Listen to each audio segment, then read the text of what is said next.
Hi guys, welcome back to the 31 Days of Yuletide Tarot.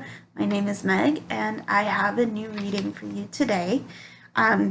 Before I get started I would just like to make mention that all of the supplies I'm using, the spread, the cards, everything I'm using will be linked in the description below, as well as my social media. So if you want to check out the links, go ahead and do so.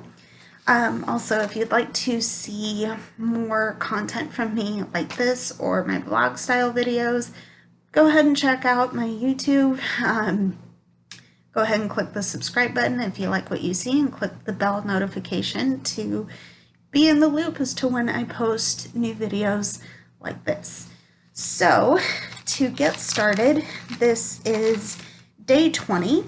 I will be looking down in frame because I've handwritten my notes. Normally I'll type them out, but I didn't do that this time. So I will be looking down in frame. Please bear with me on that. It's been like that for the last couple of videos, but I just wanted to make mention of that if you see that happening. So this spread is representing the spirits of Christmas, and this first section of cards, because this spread divides it into a couple of sections, this first section represents the past, and this is, the first card asks, where have I been? Where have I been this past year? What am I coming to? That's in another section. But this first card I got for that was the Hearth Fire, or the Eight of Bows. And this is a repeat card. Again, I'm going to blast through it a little bit quickly. But this suggests that you are in a community that is friendly and warm, and it supports you. There's a lot of generosity here, but as you can see, there's a time of celebration happening in this card, and it's, it's safe, it's secure, it's harmonious. And as you're in this situation, as I've been in this situation, there's a lot of peace and happiness to be found in this. And this is also lending to your well-being and your sense of achievement as well. So that is the Eight of Bows, or the Hearth Fire. And this is representing where one has been throughout the year. This next card represents the lessons that you've learned in the past year. And this is represented by the King of Vessels, or the Heron.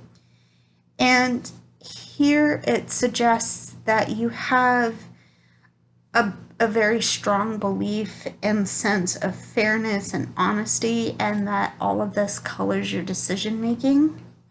And you have a precedent to believe in these things because maybe you've seen this work in a situation before, but you also should be careful because perhaps your rigidity, like your principles, are good and you have them and they should be followed, but you also probably should consider being a little more flexible, because in this case, your sense of self-control might be making you appear too rigid. Maybe your adherence to rules, like this is the rule, this is why it's here, and this is absolutely must be followed to the letter. That's okay. Maybe that should be the case while you're learning a situation, but consider letting go or being a little more flexible. So that is the lesson learned for this year, and that it has been represented by the King of Vessels, or the Heron. This next card represents things that you might not have dealt with for whatever reason.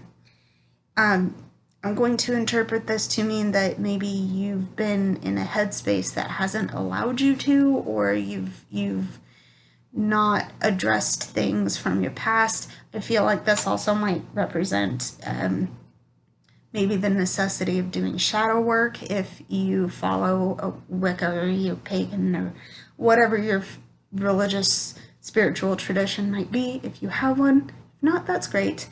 But, you know, that's great too. I'm not trying to be dismissive. But either way, this card will represent issues that you might not have dealt with. And for me, I got the World Tree. This is, you know, it talks about the universe being abundant and offering its blessings to you, especially if you're seeking knowledge and you're coming at it with a sincere heart. There's so much here. The universe is offering so much. And it's, you know, it is there if you would like to seek it and if you're sincere about understanding where you are in your life process. So that is things you haven't dealt with, and this is represented by the World Tree. So this next section represents your present. These first three cards were for the past. These next two cards are going to represent the future. Sorry, the present. And this first card representing the present is how you are different in your now from the you that you were in the past. Hopefully that makes sense. How are you different now than when you were in the past? And I got the Seven of Stones, or healing. And again, this is a repeat card, so really quickly, this is talking about you've come through a lot of stress, whether it's physical, emotional, you've been in a really intense work situation, maybe you've gotten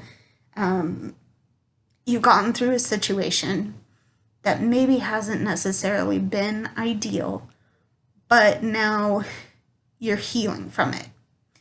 And you are, you know, yeah, you're healing from it. And this healing is coming from a spiritual source.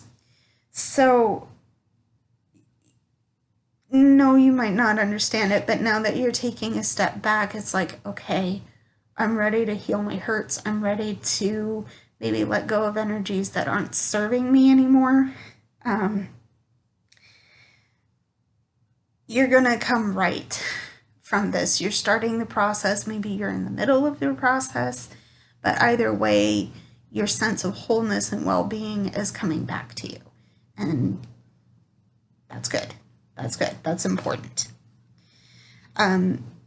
This next card represents a thing that you can do or something you can do that will help you be more present with yourself. And this next card is represented in the Six of Arrows, or transition. And again, this is a repeat card. Give me a moment, pardon me. Yes, so this next card is transition, and it is a repeat, but it's talking about moving towards a new possibility. It's anxious and you're going through a testing time, but all of this, if you can harness a positive energy, all of this is going to allow you to add to what changes are coming. It'll be positive. You'll see them maybe happening, maybe quicker than you're anticipating, but changes are coming and they will be leading you to hopefully positive possibilities. So that was the Six of Arrows transition, and this is one thing that you can do to be more present with yourself. So This next card represents the future, and it is asking how can you thrive in the upcoming year. So what you can do to make it abundant, what you can do to be more present with yourself. This is talking, the card that I drew for this is called the Great Bear. And it talks about how things are going to change whether you like it to or not. And your survival through those changes is your decision to make. If you want to fall and go to pieces, fall and go to pieces. Be sad, feel all the feels, do what you need to do to maybe grieve a situation that you didn't expect to end. It's up to you whether you get back up or stay down. Whatever you're going through, I hope that you find the strength to get back up or ask for help or, do something positive with the situation you're in. I'm crossing my fingers for you, and I love you. Whoever reads this, whoever hears this, stay strong, my friends. I love you. Regardless of whatever you find yourself experiencing, be honest with yourself, be forgiving, and be patient. It's okay to feel overwhelmed. It's okay to feel sad. It's okay. Change is inevitable. How you handle it is up to you. And that is represented in the Great Bear, and that is how to thrive in the upcoming year. So thank you for tuning into this reading. I have had a lot of fun sharing it with you. There are more readings to come, so stay tuned. But like I said in the beginning of the video, everything is linked in the description box below if you'd like to check out the deck and the spreads I'm using. Also, I have some outside social media if you're interested in checking me out there. But also, if you're interested in seeing more videos like this from me, go ahead and click the subscribe button, hit the notification bell, do all the things. I will see you in the next video, guys. Mwah. Love you all. Blessed be.